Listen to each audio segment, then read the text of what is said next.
고백하는 게 이름 말씀 앞에 나가겠습니다. 하나님 나를 사랑하신다. 하나님은 내 인생의 크고 비밀한 계획 가지고 계신다. 하나님은 오늘도 나와 동행하셔서 그 계획 이루어 주신다. 아멘. 그렇게 될 줄로 믿습니다. 아멘. 하나님께서 사람을 창조하시고 최초의 인류였던 아담과 하와에게 주신 대표적인 명령은 생육하고 번성하여 땅에 충만하고 땅을 정복하고 하나님 주신 모든 피조 세계를 다스리라는 명령입니다. 우리는 이 명령을 축약을 해서 문화명령이라고 그렇게 부릅니다. 이 문화명령의 핵심은 하나님께서 피조하신 모든 세계를 인류가 다스리라는 것으로 요약이 됩니다. 하나님은 이 명령을 수행할 수 있도록 사람에게 특별한 권위를 부여하셨는데 그 권위의 상징이 하나님의 형상으로 창조가 되었다는 것입니다. 문화명령적 관점에서 놓고 보면 하나님의 형상은 하나님께서 사람에게 부여하신 권세로 이해가 됩니다. 마치 하나님께서 세상을 다스리는 것처럼 하나님의 권세를 위임받은 사람에게 피조세계가 절대적으로 복종을 해야 된다는 것입니다. 물론 이 문화명령은 아담과 하와가 타락하면서부터 망가지게 되었습니다. 이 망가짐의 모습을 보여주는 것이 땅에서부터 엉겅퀴와 가시덤불이 나오는 모습입니다. 쉽게 말하면 더 이상 땅이 사람에게 순복할 의지가 없다는 걸 간접적으로 보여주는 것입니다.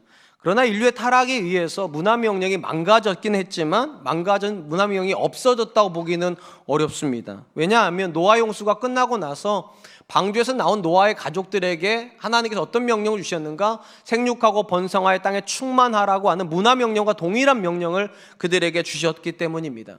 다만 차이가 있다면 최초의 명령, 아담과 하와에게 주셨던 문화명령 안에는 갈등의 요소가 없습니다. 거기에는 순복의 명령이 있고 사람과 자연이 조화를 이루고 있기 때문입니다. 상대적으로 노아의 가족에게 주신 명령 안에는 갈등의 요소가 있습니다. 대표적인 게 살육에 대한 허용입니다. 창세기 1장부터 8장까지는 하나님께서 오직 인류에게는 채소와 과일만을 주셨습니다. 그런데 노아의 가족이 방주에서 나오자 하나님 그들에게 어떤 명령도 주시는가? 살육을 허용하십니다. 그러니까 가축을 먹을 수 있도록 하셨다는 것입니다. 그런 점에서 이제 피조세계가 사람과 조화를 이루는 것은 어렵습니다. 갈등이 있고 사람은 자기의 생명을 연장시키기 위해서 동물의 생명을 빼앗는 그런 구조를 만들어 놓았습니다. 당연히 동물은 사람을 두려워하게 되고 두렵기 때문에 거기 앞에 순복하게 되는 구조를 가지는 것입니다.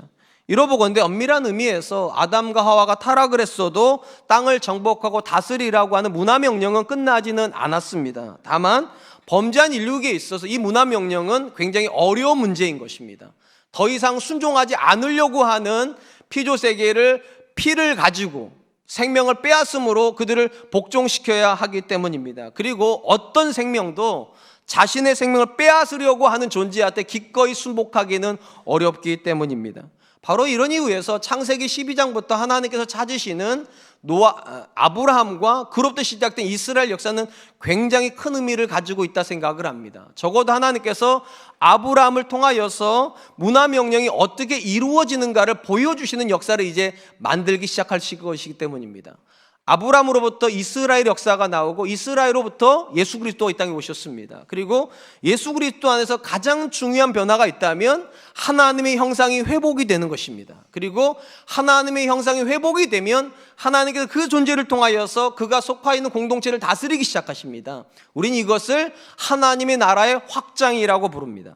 그러니까 하나님 나라의 개념은 신약 성경에서 단어로는 처음 나왔지만 개념의 출발은 이미 창세기에서 땅을 정복해라, 땅을 다스리라는 이 문화명령 안에 이미 들어가 있는 것입니다. 그리고 예수 그리스도 안에서 인류가 온전히 하지 못하는 이 명령을 사람으로 할 수 있게끔 구원의 문을 열어 놓으셨다는 것입니다. 우리가 주목해야 될 것은 하나님께서 아브라함을 부르시고 그에게 주신 모든 명령은 생존에 대한 명령이 아니라는 것입니다. 제가 이것이 왜 중요하다고 말씀드리는가 하면 노아의 가족에게 주신 명령은 생존과 관련된 명령입니다. 그러니까 내가 살기 위해서 동물을 잡아먹어야 되는 겁니다. 근데 놀랍게도 하나님께서 아브라함을 부르시고 그에게 너는 강하게 생존해라 그렇게 명령하지 않습니다. 오히려 생존을 본질로 삼고 있는 세상으로부터 그를 불러내시고 그에게 어떤 명령을 주시는가? 너는 복이 될지니라. 쉽게 말하면 누군가의 복을 빼앗아 가지고 내 복을 쌓는 존재가 아니라 네가 가지고 있는 복을 흘려보내는 존재. 그렇게 해서 누구를 증거하는가? 하나님을 증거하는 그런 사람이 되라고 그렇게 말씀하셨습니다. 이것이 성도의 본질입니다. 세상의 본질은 나를 위해서 그들을 희생시키는 것이라면 성도의 본질은 그들을 위해서 나를 희생시키는, 그것이 복이 되는 개념일 것입니다. 오늘 본문의 말씀은 이런 성도의 정체성을 근거로 해서 사도 바울이 성도가 어떻게 기도해야 되고 어떻게 믿지 않는 사람을 대해야 되며 그들에게 어떤 언어를 해야 되는가를 보여주는 말씀이라고 이해가 됩니다. 먼저 사도 바울은 골로새 교회 성도들을 향하여서 기도를 계속하고 기도에 감사함으로 깨어 있으라 말한 다음에 그들이 바울을 위해서 또 바울의 일행을 위해서 어떻게 기도해 주기를 요청하는지를 부탁을 합니다. 그게 3절로 4절 말씀입니다. 또한 우리를 위하여 기도하되 하나님이 전도할 문을 우리에게 열어주사 그리스도의 비밀을 말하게 하시기를 구하라.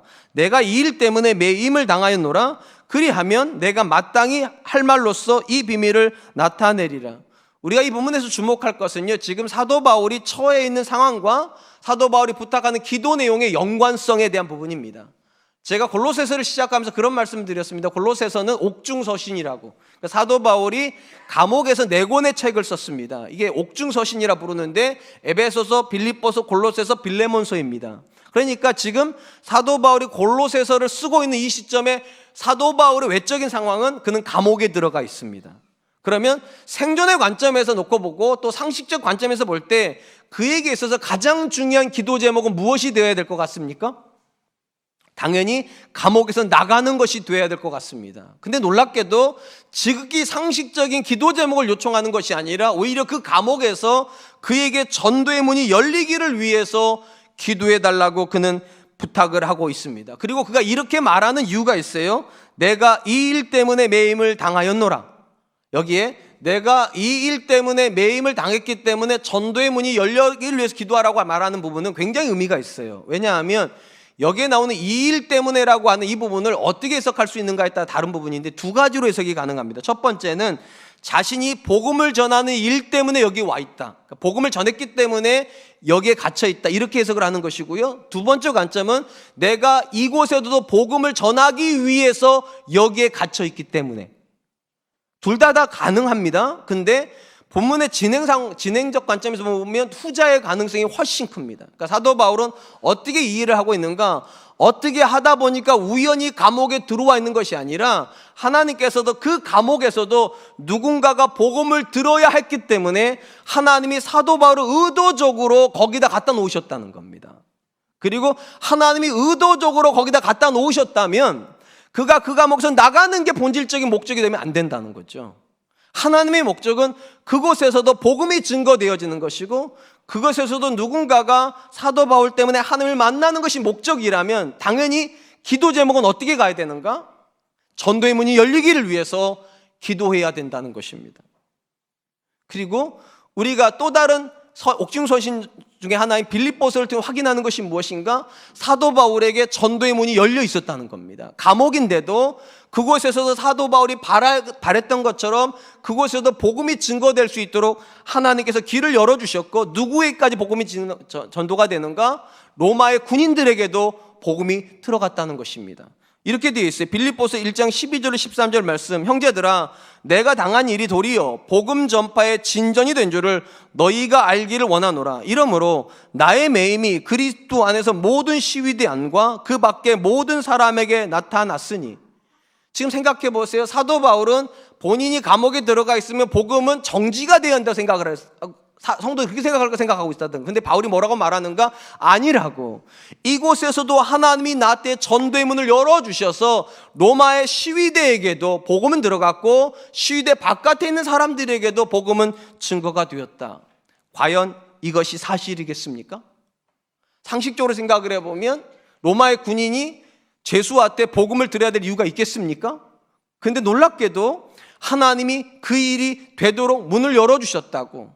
특별히 빌립보서 마지막 장에 가보면 우리의 눈과 귀를 의심케 하는 문장을 만나게 됩니다. 빌립보서 4장 22절 말씀. 모든 성도들이 너희에게 문안하되 특히 가이사의 집 사람들 중 몇이니라. 마지막 서신을 마감하면서 바울이 내가 너희를 사랑한다, 내가 너희 안부를 전한다 이렇게 말하면서 특별히 너희한테 안부를 전하는 사람들이 있다고, 가이사의 집 사람들 몇 사람이. 여기 나오는 가이사는요, 우리가 복음서에서 사두개인들이 예수님에게 세금 문제를 질문을 할 때 가이사에게 세금을 바치리이까 하나님께 바치리이까, 이 질문을 했을 때 나오는 그 가이사입니다. 쉽게 말하면 로마의 황제입니다. 근데 로마의 황제에게 충성을 맹세한 그 군인들 중에서 복음을 받아들이는 사람이 나왔고, 그들이 편지를 쓰는 바울에게 부탁을 했다는 거예요. 빌립보 교회 성도들한테 당신 이름으로만 축복하지 마시고 우리도 그들을 축복한다고 전해 주십시오. 그들과 우리가 똑같은 복음 안에 있는 형제이기 때문에. 그래서 바울이 강조하는 것이 그것입니다. 그런 점에서 사도 바울이 감옥에 들어와 있는 것은 하나님의 실수도 아니고 하나님의 무책임함도 아니고 우연한 사건이 아니라 매우 의도적인 사건이라는 거예요. 하나님이 나를 그곳에 두심으로 그곳에서도 하나님이 증거되어지기를 원하셨다. 당연히 그 믿음이 있으니까 그는 상황을 벗어나기 위해서 기도하는 것이 아니라 그 상황 속에서 증거되어지기를. 우리가 굉장히 많은 영역 속에서 우리 대부분의 소원이 무엇인가? 그 상황을 벗어나는 것입니다. 고3이 되면 벗어나서 대학교 가기를 원하고요. 대학교를 졸업할 때는 벗어나서 직장 가기를 원하고요. 30 언저리쯤 오게 되면 우리 뭘 기도합니까? 부모에게서 벗어나서 결혼하기를 위해서 기도하고요. 40 언저리쯤 되면 전세에서 벗어나서 내 집으로. 안 그러셨어요? 다 그러셨잖아요. 우리는 항상 어떤 식으로 생각하는가? 어떤 상황을 벗어나는 것이 기도의 제목이라 많이 생각을 합니다. 근데 사도 바울은 어떻게 생각하는가? 그 상황에다 두신 하나님의 뜻이 있다고. 고난의 상황에다 두신 하나님 뜻이 있다고. 생존을 위해서라면 벗어나야 돼요.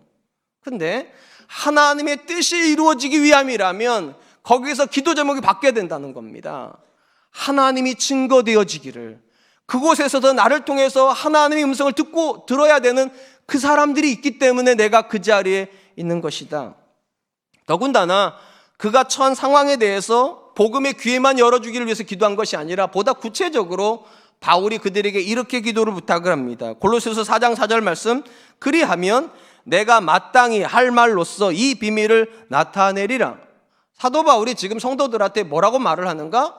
너희가 나를 위해서 복음의 문이 열려지기를 위해서 기도하면, 그리하면 내가 마땅히 복음을 전하리라. 이렇게 번역을 한 겁니다. 우리 성경은. 쉽게 말하면 전도의 문만 하나님이 열어주시면 나는 준비가 돼 있다고. 언제든지 복음을 전할 수 있고 언제든지 그 사역을 감당할 만한 능력이 내게 있다. 이런 식으로 번역을 했다는 겁니다. 그런데 우리 성경을 제외한 대부분의 성경들은 그렇게 번역하지 않습니다. 영어 역본도 마찬가지고 심지어 한글로 번역된 다른 성경들도 우리 성경과 다른 식으로 번역을 했습니다. 주로 어떻게 번역을 했는가? 쉬운 성경처럼 번역을 했습니다. 이렇게 되어 있어요. 내가 이 복음을 확실하고 올바르게 전할 수 있도록 기도해 주시기 바랍니다. 그러니까 사도 바울은 두 개의 기도 제목을 얘기하고 있는 겁니다. 첫 번째 기도 제목은 전도의 문이 열리기를 위해서 기도해 주십시오. 두 번째 제목은 전도의 문이 열려졌을 때 내가 확실하고 정확하게 복음을 전할 수 있도록도 기도해 주십시오. 저는 이 번역 앞에 섰을 때 굉장히 도전을 받았어요. 왜냐하면 여러분, 사도 바울이 어떤 인물입니까? 그는 복음에 회심하고 나서, 그러니까 사도행전 9장에서 회심하고 나서 그의 전생애를 전도와 선교에다 헌신한 사람입니다. 그리고 헌신만 한 것이 아니라 굉장히 많은 경험과 그리고 성공의 노하우를 가지고 있는 사람이에요. 쉽게 말하면, 오늘 관점으로 말하면 전도 세미나를 하면 제일 먼저 초청해야 될 강사가 바울 사도고요. 선교 대회를 하게 되면 가장 대표 강사가 누가 돼야 될 사람인가? 그게 사도 바울이에요. 그러니까 얼마든지 우리 번역처럼 이렇게 말해도 돼요. 나는 준비가 되어 있으니까 하나님은 문만 열으시면 된다고.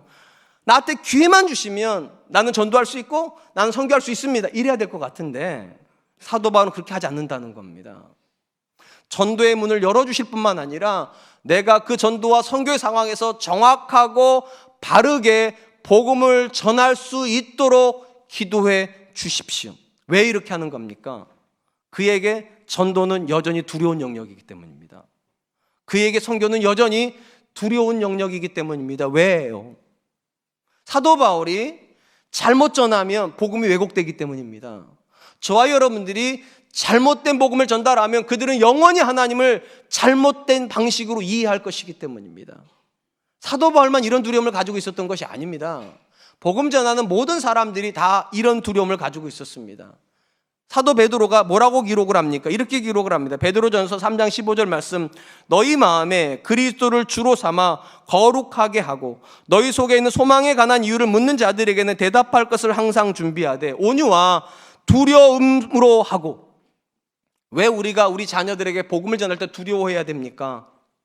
나라고 하는 부모를 자녀들이 잘못 이해하면, 또 내가 내 자녀를 잘못 이해하면 복음의 왜곡이 되기 때문입니다. 그러니까 자칫하면 우리는 복음에 걸림이 될 소지를 늘 가지고 있는 존재들이에요. 그렇기 때문에 내 힘으로, 내가 가지고 있는 재주로, 내가 가지고 있는 지식으로 내 자녀에게 복음 전한다, 내 배우자에게 복음 전한다, 불가능한 일입니다. 그러니까 두렵고 떨림으로 기도해야 된다는 겁니다. 하나님, 전도할 수 있는 기회를 주실 뿐만 아니라 지혜롭게 말할 수 있도록, 지혜롭게 하나님의 말씀을 정확하고 강력하게 전달할 수 있도록 도와주십시오.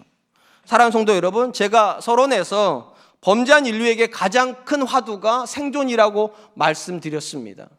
이 땅에 사는 모든 사람들은 다 가장 자기 인생의 사명처럼 이제는 생존을 여기고 있습니다. 우리가 가지고 있는 격언 중에, 물론 격언은 아니지만 언제부터 격언처럼 여겨지는 말이 있습니다. 강한 사람이 살아남는 것이 아니라, 모르세요? 살아남은 사람이 강한 사람이다. 언제부턴가 우리는 우리 자녀들에게 살아남으라고, 어떤 식으로든지 살아남으라고, 비굴해도 괜찮다고, 죄를 저지르도 괜찮다고, 살아남아야 그게 강한 거라고 우린 그렇게 가르쳤고, 그렇게 학습이 되었고, 또 우리 자녀들에게 그런 생존의 본능을 계속적으로 물려주고 있습니다. 그런데 오늘 본문에서 사도 바울이 우리에게 보여주고 있는 모습은 그런 모습은 아닙니다. 살아남아야 의미가 있는 게 아니라 그 자리에서 하나님이 증거돼야 의미가 있다고, 나를 통하여서 그들이 하나님을 만나야 그게 의미가 있는 것이지, 내가 유능해서 끝까지 살아남은들 그게 무슨 의미가 있겠는가. 제가 특별히 여기서 주목하려고 하는 것은 이 자리에 계신 모든 성도님이 다 기도하는 분들이시죠. 특별히 우리가 어떤 제목을 기도해야 되냐는 겁니다. 만약에 우리가 다른 사람들처럼 생존을 위해서 기도하는 사람이라면 상황이 바뀌기를 위해서 기도하셔야 돼요. 맞아요. 감옥에 들어가면 감옥에서 나가기를 위해서 기도해야 되실 것이고, 고3이 되면 대학교 가기만을 위해서 기도하셔야 될 것이고, 대학교 4학년 졸업을 하면 취업만을 위해서 기도하셔야 될 것이고, 30이 되면 결혼만을 위해서 기도하셔야 될 거예요. 근데 생존이 목적이 아니라 하나님이 증거되어지기를 원하시는 목적이라면 기도 제목이 바뀌어야 됩니다. 하나님, 모든 자녀들이 다 대학교를 목적으로 하고 있을 때 내 자녀는 하나님과 함께 가는 여정을 보여주게 해주십시오. 모든 자녀들이 취업만을 목적으로 하고 있을 때 하나님 그 취업의 현장을 사명으로 받아들인 자녀가 내 자녀이라는 걸 보여주게 해주십시오. 모든 사람들이 무조건 결혼만 해야 된다고, 노총각 노처녀 안 된다고 그럴 때 하나님께서 예비해 놓으신 배우자가 있다는 사실을 내 자녀가 증거할 수 있도록 주님 도와주십시오. 그 기도 제목이 바뀌어요. 생존은 살아남기 위한 기도 제목이라면, 증거는 그곳에서 하나님이 살아계시기를, 내가 살아남는 게 목적이 아니라 그 상황에 이미 하나님이 계시던 것을 그들이 발견하게 해달라고, 내 인생에 하나님이 계시고 내 자녀 인생에 하나님이 계시다는 것을 그들이 만나게 해달라고 사도 바울이 지금 그 얘기를 하는 겁니다. 그곳에서도 내 인생을 통하여서 만나야 될 하나님은 계시고 그런 존재들이 거기에 있다. 그리고 하나님, 나를 그렇게 써주십시오. 저는 우리 사랑과 은혜교회 성도님들이 그렇게 기도할 수 있었으면 좋겠어요. 하나님, 이곳에 이 상황에다가 나를 두신 것이 하나님의 실수가 아니라면 이 상황 속에서 나를 써주십시오. 다른 것으로 써주지 마시고 하나님이 증거될 수 있도록 나를 써주십시오. 이것이 우리가 지금 이 자리에 앉아있는 이유인 줄로 믿습니다. 두 번째로, 생존이 아니라 증거하는 삶을 사는 성도들을 향하여서 믿지 않는 자들에게 어떻게 대해야 되는지에 대한 태도를 교훈을 줍니다. 그게 5절 말씀입니다. 외인에게 대해서는 지혜로 행하여 세월을 아끼라. 여기 나오는 외인은요, 교회 바깥에 있는 사람들입니다. 그러니까 교회 바깥에 있는 사람들을 향하여서 어떻게 해야 된다고 말을 하는가? 지혜롭게 해야 되는데 어떻게 해야 되는가? 세월을 아낌으로 그렇게 해야 된다. 우리 성경에 세월을 아낀다는 말의 문자적인 뜻은 기회를 산다는 겁니다. 그러니까 교회 바깥에 있는 사람들에게 기회를 얻기 위해서 최선을 다해야 된다. 그럼 여기서 말하는 기회는 어떤 기회인가? 세상 사람들보다 더 성공하는 기회인가? 그들보다 더 부유해지는 기회인가? 그들보다 더 앞서가는 기회인가? 그런 거 말하는 거 아니죠. 전체적인 문맥에서 놓고 보면 바로 앞달락의 사도 바울은 그들에게 전도의 문이 열리기를 위해서 기도했다면 여기서 말하는 기회도 그들에게 복음을 전할 수 있는 기회가 주어지기를 위해서 돈을 주고 물건을 사는 것처럼 사야 된다는 거예요. 그도 그럴 것이 제가 지금 이런 말씀 드렸습니다. 하나님은 아브라함으로부터 구원하신 사람들에게 생존에 대한 명령을 주신 적이 없습니다. 오직 증거에 대한 명령만 주셨어요. 그럼 증거를 하려면 증거를 받을 사람들이 있어야 되지 않겠냐고요. 당연히 이 사람들 앞에 내가 갈 수 있으려면 뭔가 내가 노력을 하고 있어야 됩니다. 내가 그들에게 하나님을 보여주고 싶다. 그럼 그들의 마음을 얻어야 되지 않겠냐고요. 그래서 이 본문에 나오는 값을 주고 사라는 말의 가장 의미로운 해석을 저는 이렇게 생각을 합니다. 그들의 마음을 얻으려고 하라고. 그들의 마음을 얻지 못하고 복음이 들어가지 않습니다. 어떤 사람도 마음이 꽉 닫혀 있는데 거기다 대고 화려한 언변을 가지고 복음을 전할 수 없습니다. 놀라운 능력을 가지고 그 마음을 깨부술 수가 없습니다. 마음을 얻어야 복음이 들어갑니다. 그 대상이 누구든지 남녀노소 인종과 상관없이 모든 사람은 그 사람의 마음을 얻기를 위해서 기도해야 됩니다. 하나님께서 그 사람의 마음을 열어주시기를 위해서 기도하셔야 되고 또한 노력하셔야 돼요. 그 사람이 나를 향하여서 좋은 인상을 가지기를. 이 땅에 있는 어떤 사람도요, 좋은 사람이 아닌 사람에게 쉽게 마음 열어주지 않습니다. 의미롭다고 생각되지 않는 대상을 향하여서 자기 마음을 열어주는 사람은 아무도 없어요. 오직 자기가 의미 있다 생각하고 자기가 중요하다고 생각하고 심지어 그 사람이 나한테 의미 있게 해준다라고 느낄 때만 마음을 열고 그런 사람을 향하여서 복음이 들어가야지만 복음이 전달이 됩니다. 한번 가정에 대해서 한 번만 생각해 보죠. 제가 늘 말씀드리는 게 있지 않습니까? 이 자리에 계신 모든 부모님들은 다 자녀들에게 복음을 전하려고 합니다. 근데 참 복음이 잘 안 들어갑니다. 왜 안 들어갈까요? 여러 이유가 있습니다. 복음은 언어가 아니기 때문입니다. 사실은요. 복음은 인격이란 통로를 통해서 들어갑니다. 아버지가 내 아버지는 다른 아버지랑 다르다라고 하는 이 인격적인 권위가 있어야 내 아버지가 믿는 하나님을 내가 믿고 싶은 거고요. 내 어머니는 다른 어머니랑 다르다라고 하는 이 인격적인 동의가 자녀에게 있을 때라야 자녀가 우리 엄마가 말하는 하나님이라면 내가 믿지. 이게 됩니다. 거꾸로도 마찬가지입니다. 우리 중에는 거꾸로 자녀는 믿는데 부모가 안 믿는 분들도 계십니다. 그럼 그 부모의 마음에 어떻게 복음이 들어갑니까? 이 부모가 자녀에게 대한 확신이 있어야 돼요. 내 자녀는 정말 착하다고. 이 세상 어디에도 이런 자녀가 어디 있냐고. 부모를 항상 생각하고 좋은 거 먹을 때 부모한테 갖다 줄 생각을 하고 부모의 걱정거리가 없게 하려고 세심하게 챙기는 그 자녀를 볼 때 내 자녀는 참 좋은 자녀다. 그리고 좋은 자녀가 교회 가자는데 왜 안 갑니까? 나쁜 자녀가 가자니까 안 가는 거예요. 꼴배기 싫어. 죄송해요. 며느리가 가자니까 안 가는 거예요. 나한테 정말 잘하는 딸이 가자는데 왜 안 가요? 나한테 간도 쓸개도 다 뽑아줄 것처럼 잘하는 며느리가 가자는 교회인데 왜 안 가냐고요. 그래서 기회를 얻어야 돼요. 그들에게 말을 전할 수 있는 기회예요. 그들에게 교회 가자는 말을 할 수 있는 기회예요. 그건 다 마음과 관련이 있어요. 마음이 열리지 않으면 아무리 좋은 말도 귀점만 때릴 뿐이지 마음으로 들어가지는 않아요. 여기서 주목할 것은 그들에게 마음을 얻을 때 뭐가 필요하다고 말하는가? 지혜가 필요하다고 말합니다. 지혜가. 왜 지혜가 필요할까요?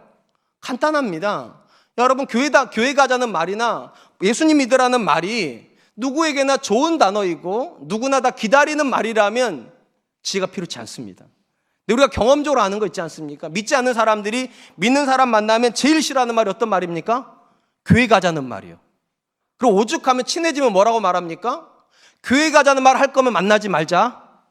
오늘 만나는 조건이 뭐냐? 교회 교자도 안 꺼내는 거. 그럼 내가 너 만날게. 이런 식이죠.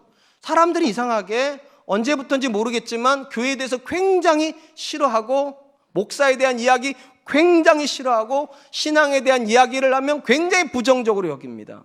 그러니까 싫어하는 존재에게 복음이 들어가야 되기 때문에 지혜가 필요합니다.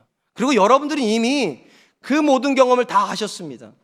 이 자리에 자녀 키워보신들 다 자녀 키워보셨잖아요.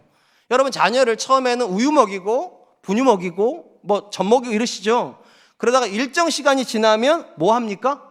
이유식 단계로 들어갑니다. 여러분, 이유식 단계에서 거쳐서 이제 음식을 먹는 단계로 가면 가장 난제가 뭡니까? 우리 자녀들이 싫어하는 음식이 생긴다는 겁니다. 어떤 자는 콩을 주고도 안 먹습니다. 당근을 안 먹는 자녀들, 시금치 안 먹는 자녀들, 심지어 달걀을 안 먹는 자녀들까지 나옵니다. 그럼 여러분 안 먹이시죠? 애가 싫어하니까. 그러셨어요? 아닐걸요? 싫어해도 먹이려고 노력하셨을 거예요. 그리고 그때부터 뭐를 동원하는가? 지혜를 동원합니다. 우리 아이가 시금치를 안 먹어? 그러면 과일 주스에다가 시금치를 갈아서 넣어요. 시금치인 줄도 모르고 먹이게끔. 우리 아이가 당근을 안 먹어? 그럼 당근을 가지고 조각하듯 해가지고 먹여요. 콩을 안 먹여? 그럼 두유를 만들어서 먹여요. 그게 지혜예요. 싫어하지만 이게 꼭 필요하다면 그냥 주면 안 받을 거니까 이 아이가 그것인지도 모르게끔 자연스럽게 받아들이게 할 때 필요한 게 지혜이고요. 복음도 똑같다는 겁니다. 그들에게 예수님이 필요 없다면 안 들으면 마라 그거예요. 근데 그들이 싫어해도 그들의 인생에 예수님이 필요하고 내 자녀가 복음에 대해서 부정적이어도 그의 인생에 하나님이 반드시 있어야 된다면 우린 지혜가 필요합니다. 그 자녀가 어떻게 하면 하나님께 올 수 있을까? 어떻게 하면 내 어머니 아버지가 복음에 대한 꺼리낌이 없이 교회에 같이 나올 수 있을까? 이 지혜요. 그리고 반드시 기억하십시오. 초대교회가 시작될 때에도요, 이 지혜는 굉장히 중요했습니다. 왜냐하면 모든 시대에 있는 사람들은 다 복음을 싫어했습니다. 대표적인 말씀이 이런 말씀이에요. 고린도전서 1장 23절 말씀. 우리는 십자가에 못 박힌 그리스도를 전하니 유대인에게는 거리끼는 것이요 이방인에게는 미련한 것이로되. 자, 바울이 뭐라고 말하는가? 유대인도 싫어한다는 거예요. 근데 유대인 바깥에 있는 사람들도 복음을 다 싫어한대요. 그럼 어떻게 전해야 됩니까? 어떻게 복음이 우리까지 온 겁니까? 지혜롭게요. 그냥 막 전한 거 아닙니다. 사도 바울은 유대인에게는 유대인에 맞게, 이방인에게는 이방인에 맞게, 헬라인에게는 헬라인에 맞게, 율법이 있는 사람에게는 율법이 있는 사람인 것처럼, 율법이 없는 사람 율법이 없는 것처럼 지혜롭게 그들에게 그리스도를 전해서 그 복음이 어느 순간 우리 인생에 들어와 버리게끔. 그래서 우리가 여기 와 있는 거예요.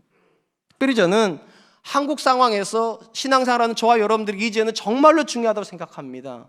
제가 생각할 때 인류 역사에서 지금 21세기 한국만큼 복음에 대해서 문이 닫힌 사람들이 있을까요? 우리가 쓰는 단어들 한 번만 보세요. 교회 바깥에 있는 사람들이 교회에다가 쓰는 단어들이요. 목사님들 뭐라고 말합니까? 먹사라고 부릅니다. 먹사요. 뭔 말인지 모르세요? 모르시면 다행이에요. 기독교에서 뭐라고 부릅니까? 기독교라고 안 부르죠. 그 말은 제가 차마 안 옮길게요. 어느 순간 이 사회는 굉장히 우리를 향하여서 부정적입니다. 그리고 그런데 굉장히 영향을 준 게 교회들입니다. 오늘날 한국 교회만 유난히 많이 하는 전도가 어떤 전도인가? 노방전도입니다. 유난히 한국 교회만 많이 합니다. 근데 노방전도가 나쁜 건 아니에요. 근데 노방전도 하는 방식이 굉장히 불쾌합니다. 큰 팻말에다 빨간 것이 저기 북쪽 어르신들이 쓰는 것 같은 그런 글씨체로 예수천당 불신지옥하고서 들이밀어. 예수천당 불신지옥. 여러분, 믿는 저도 참 저러면 안 될 것 같은데 무한함이 막 밀려옵니다. 그러면서도 어떻게 생각하는가? 내가 지금 중요한 사명을 감당하고 있다고 생각을 합니다. 그게 사명이 아닌 건 아닐 겁니다. 근데 사도 바울이 지금 하는 말이 뭡니까? 무조건 밀어붙여. 복음은 무조건 밀어붙이는 거야. 그렇게 말하지 않고 있지 않습니다. 말하고 있지 않아요. 외인들에게는 지혜롭게 행해야 된다고. 그들의 마음을 얻고 그들이 복음에 대해서 부정적인 요소들을 내가 하나씩 빼주고 그들의 마음이 열릴 때 들어가는 거라고. 왜냐? 복음은 그만큼 중요하니까요. 우리 자녀들이 안 먹는 음식이 불량식품이면 얼마나 좋아요. 안 먹이면 끝이에요. 근데 우리 자녀들이 안 먹는 음식이 대부분 기초 영양소가 다 들어가 있는 것들이에요. 좋은 거일수록 안 먹으려고 그래요. 사람도 똑같아요. 영적으로 좋은 것일수록 안 먹으려고 합니다. 그게 예수 그리스도예요. 그게 하나님이에요. 우리 자녀가 싫어하니까 무조건 포기하시겠습니까? 아니면 정반대로 무조건 밀어붙이시겠습니까? 바울의 이야기는 그게 아닙니다. 중요한 것일수록 조심스럽게 접근하라고, 중요한 것일수록 두려운 마음으로 지혜로울 구하면서 하나님 어떻게 하면 내 자녀한테 복음을 잘 전할 수 있을까요? 어떻게 하면 복음을 싫어하고 교회를 싫어하고 목사님을 싫어하는 내 남편에게 어떻게 하면 복음이 잘 들어갈 수 있게 할까요? 그 지혜가 필요합니다. 그리고 그 지혜는 우리 안에 없습니다. 그래서 기도하라는 거예요. 하나님 내게 그 지혜를 주십시오. 사랑하는 성도 여러분, 우리가 예수를 모르는 사람들에게 복음을 전하는 것, 그들이 절대로 우리 환영하지 않는다는 게 기본 전제입니다. 여러분들이 여러분의 자녀에게 복음을 전할 때 그 자녀가 싫어한다는 게 기본 전제예요. 그 속에서 우리는 어딘가에서 길을 찾아야만 합니다. 그럼 많은 사람들이 착각하는 게 이것입니다. 내 자녀가 내가 전하는 복음을 거절한다고 자꾸만 생각을 해요. 아닙니다. 대부분의 경우는요, 여러분이 전하는 복음을 거절하는 게 아니라 더 많은 상황은 뭐냐? 여러분을 거절하는 겁니다. 여러분의 인격을 거절하는 겁니다. 나의 인격을 거절하는 겁니다. 왜냐? 우린 경험적으로 아는 것이 있어요. 내게 정말로 소중한 사람이 내게 하는 말을 사람은 쉽게 거절 못합니다. 내게 정말로 의미로운 사람이 내게 하는 제안을 우리는 쉽게 거절하지 못해요. 그럼 누구의 제안을 쉽게 거절하는가? 의미 없는 사람이 하는 제안이에요. 나한테 중요하지 않은 사람이 하는 제안을 쉽게 거절해버립니다. 여러분의 자녀가 여러분들이 하는 그 복음에 대해서 마음을 대차게 닫고 있습니까? 스스로 한번 생각해 보세요. 나는 내 자녀에게 정말 중요한 사람인가? 나는 정말 내 자녀에게 의미로운 사람인가? 나는 내 배우자에게 정말로 의미로운 사람이 되려고 했나? 나는 이 복음을 내 배우자에게 전하기 위해서 정말 최선의 삶을 살려고 노력했나? 그러지 않았다면 복음이 거절당한 거 아닙니다. 내가 거절당한 거예요. 그리고 하나님을 기도해야 돼요. 하나님 지혜를 주십시오. 내 남편에게 어떻게 하면 이 복음이 부담스럽지 않게 전달되겠습니까? 하나님, 내 자녀에게 나라고 하는 사람을 향해서 마음을 좀 열 수 있도록 하나님 나를 좀 만져주십시오. 내가 좀 부드러운 사람 되게 해주십시오. 내가 좀 사랑 있는 사람 되게 해주십시오. 내가 내 자녀를 향하여서 넉넉한 사람 되게 해주십시오. 한 번만 생각해 보세요. 자녀가 여러분들 향하여서 마음이 활짝 열려 있는데도 그렇게 쉽게 거절하겠습니까? 사람은 그렇게 못합니다. 사람은요. 그래서 지혜가 필요합니다. 하나님, 나를 사용하셔서 내 자녀를 좀 만나주시면 안 됩니까? 하나님, 나를 사용하셔서 내 남편을 좀 만나주시면 안 됩니까? 나는 무지하니까 하나님이 지혜 주셔서 그렇게 하게 해주십시오. 기도하는 저와 여러분 되셨으면 좋겠습니다. 마지막으로 바울은 우리가 예수 그리스도를 증거하는 존재가 되기 위해서 주목하고 있는 것이 우리가 나눈 대화입니다. 특별히 믿는 사람들이 어떻게 대화를 해야 된다고 말을 하는가? 거기 6절 말씀입니다. 너희 말을 항상 은혜 가운데서 소금으로 맛을 냄과 같이 하라. 그리하면 각 사람에게 마땅히 대답할 것을 알리라. 사도 바울이 특별히 여기서 말에 주목하는 이유가 있습니다. 한 존재가 거듭나면 가장 확실하게 드러나는 증거가 뭐냐? 그의 언어가 바뀌기 때문입니다. 이게 성경의 관점입니다. 특별히 야고보서에 보면 한 사람의 구원이 어떻게 증명되는가를 이렇게 이야기를 합니다. 야고보서 1장 26절 말씀, 누구든지 스스로 경건하다 생각하여 자기의 혀를 재갈 물리지 아니하고 자기 마음을 속이면 이 사람의 경건은 헛것이라. 야고보의 생각은 무엇인가?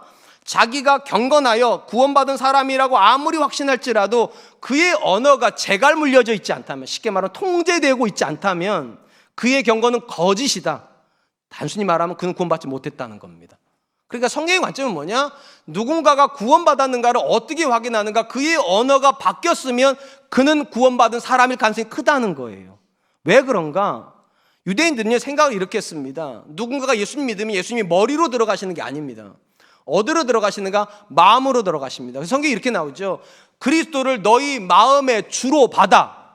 그러니까 예수 그리스도가 어디로 들어오시는가? 마음으로 들어오세요. 그리고 유대인들이 이 마음에서 생각의 출발을 하고 그 생각이 언어로 표출된다고 믿었습니다. 그런데 누군가가 예수 그리스도를 주로 마음에 받았으면 이 마음에 필터가 하나 생긴 겁니다. 예수님이란 필터가 생긴 거예요. 이 필터를 거쳐서 생각이 나오는데 이전처럼 생각이 나올 수 있냐는 거예요. 불가능해요. 그렇기 때문에 필터를 거쳐서 나오게 되면 재갈이 물려지게 되는 겁니다. 나갈 수 있는 말과 나갈 수 없는 말이 나오는 거예요. 그렇게 해서 나가야 되는 말이 어떤 말인가? 복음에 합당한 말이 나가는 겁니다. 그러면 그는 구원받은 사람인 거고, 이전이나 이후나 예수 믿고 나서 언어가 하나도 안 달라졌다. 재갈이 하나도 안 먹여진다. 말하고 싶은 거 다 말한다. 교회 다니는 사람 중에 이런 분들이 계시더라고요. 목사님, 전 뒤끝은 없어요. 여러분, 제가 말씀드릴게요. 앞끝도 없어야 돼요. 뒤끝은 기본인 거고 앞끝도 없어야 된다고. 앞끝이 없으려면 어떻게 되는가? 하지 말아야 될 말이 있어요. 나가면 안 되는 말이 있어요. 그게 재갈 물리는 거예요. 그게 되려면 여러분 어떻게 해야 되는가? 그리스도를 마음의 주로 받아야 돼요. 여기서 필터링이 이미 거쳐져야 된다는 거예요.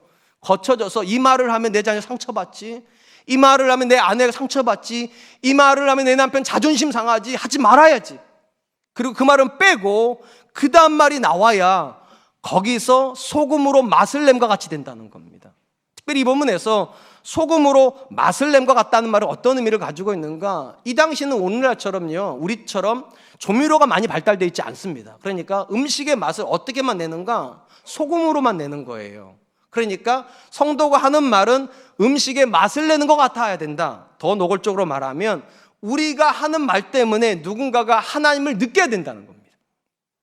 우리가 하는 말 때문에 누군가가 하나님을 경험해야 된다는 거예요. 그리고 그 모든 원리를 다 뭐라고 말하는가? 은혜 가운데 함과 같아야 된다. 은혜 가운데. 무슨 말인가? 우리가 하는 말을 통해서 그들이 은혜를 받아야 된다는 겁니다. 은혜를 받아야 된다. 제가 성도님들하고 자주 만나는 건 아닙니다. 제가 좀 비싼 사람이다 보니까, 농담이고요, 자주 만나지는 못합니다. 그런데 정말 만나야 될 사람들을 만나고 나면 가끔씩 그분들이 이제 편지를 써주시거나 아니면 제 아내한테 카톡으로 이제 감사를 표할 때가 있어요. 근데 그 표현 중에서 가장 제 마음을 뭐라고 그럴까요? 기쁘다고 말할까요? 의미 있게 만들어준 표현이 이런 거예요. 목사님, 오늘 제가 목사님 만나고 나서 목사님을 만난 게 아니라 하나님 만난 것 같았어요. 하나님께 이렇게 말씀해 주시는 것 같아요. 너 잘 살았다고, 너 참 힘들었겠다고, 너 잘하고 있다고, 그리고 앞으로도 잘할 거라고.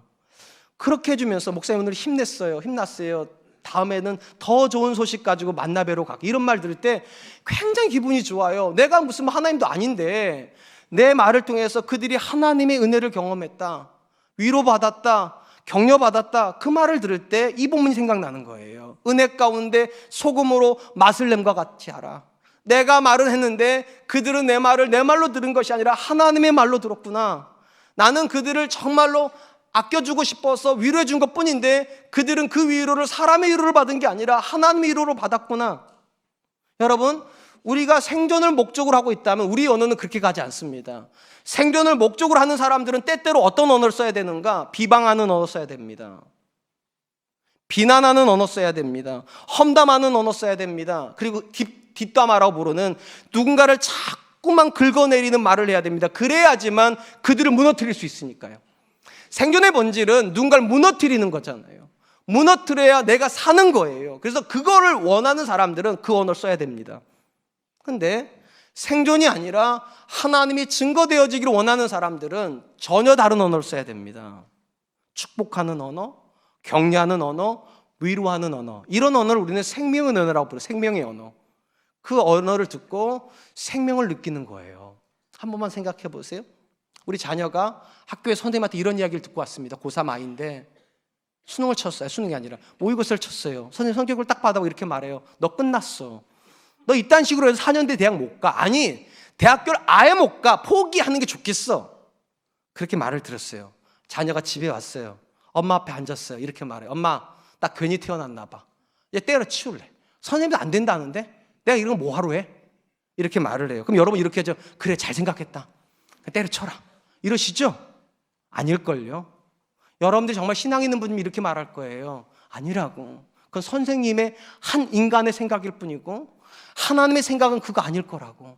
하나님은 너를 사랑하시고 하나님 네 인생에 크고 비밀한 계획 가지고 계시고 하나님 오늘도 너와 동행하셔서 그 계획 이루어 주실 거고, 엄마가 너를 축복하는 이유는 너 때문이 아니라 네 안에 있는 하나님 때문이라고. 하나님이 너를 통해서 일하실 건데 왜 사람의 이야기를 듣고 네가 절망해? 그런 거 아니야. 그러면 아이가 거기서는 아이 엄마 때려쳐, 그런 얘기 왜 해? 이럴 거예요, 분명히요. 근데 지방에 들어가서 이렇게 생각할 거예요. 그래도 엄마 날 믿어주는구나.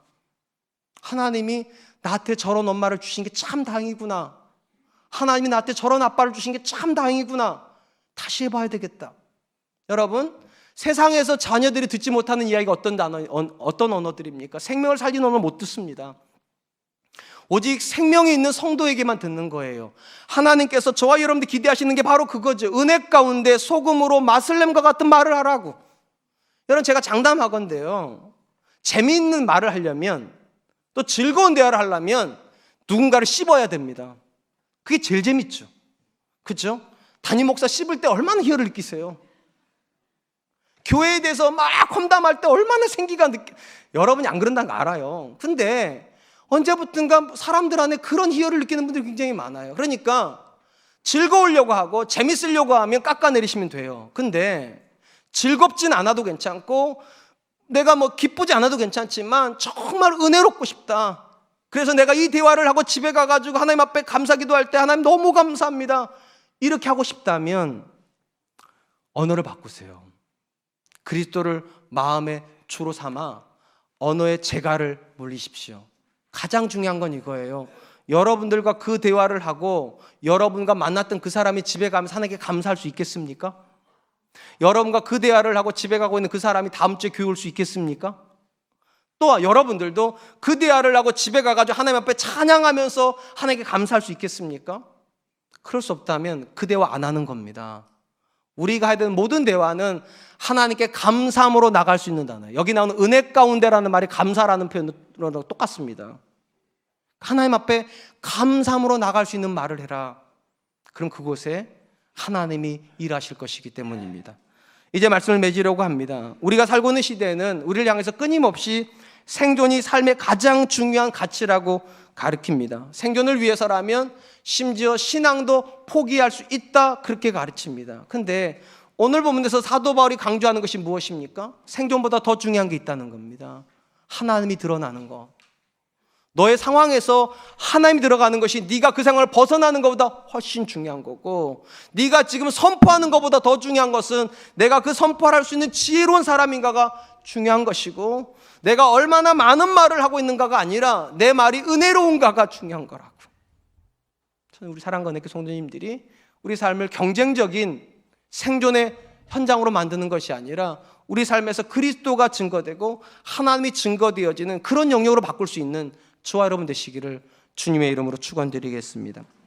시간 우리 함께 찬양할 텐데요, 꽃들도라고 하는 찬양 하려고 합니다. 이 찬양 하려고 하는 이유는요, 제가 집에서 식물을 키워보니까 그냥 자라는 식물은 없더라고요. 그냥 꽃 피우는 식물도 없더라고요. 사랑해주고 아껴주고 관심 가져줘야지만 꽃은 피고 열매는 맺더라고요.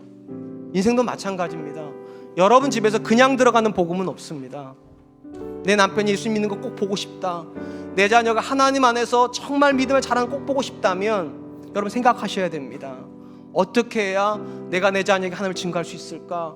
어떻게 해야 내 자녀의 마음이 열릴까? 꽃을 가꾸는 거랑 하나도 다르지 않습니다. 이 찬양 감사 하나님, 우리 가정에서도 믿음의 꽃이 피게 해주십시오. 우리 남편 안에서도 신앙의 꽃이 피게 해주시고 나를 그렇게 사용해 주십시오. 우리 같이 한번만 찬양하겠습니다.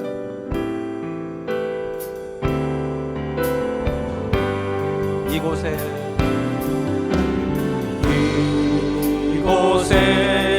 생명샘 솟아나 눈물 볼짝 지나갈 때에 머잖아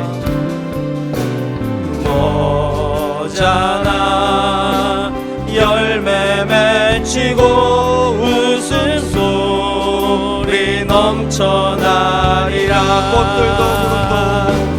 꽃들도 구름도 바람도 넓은 바다도 찬양하라 찬양하라. 예수를 하늘을 울리며 노래해 나의 영혼아. 은혜의 주 은혜의 주 은혜의 주. 그날의 하늘이 열리고 그날의 하늘이 열리고 모든 이가 보게 되리라. 마침내 꽃들이 피고 영광의 주가 오시리라. 꽃들도 구름도 바람도 넓은 바다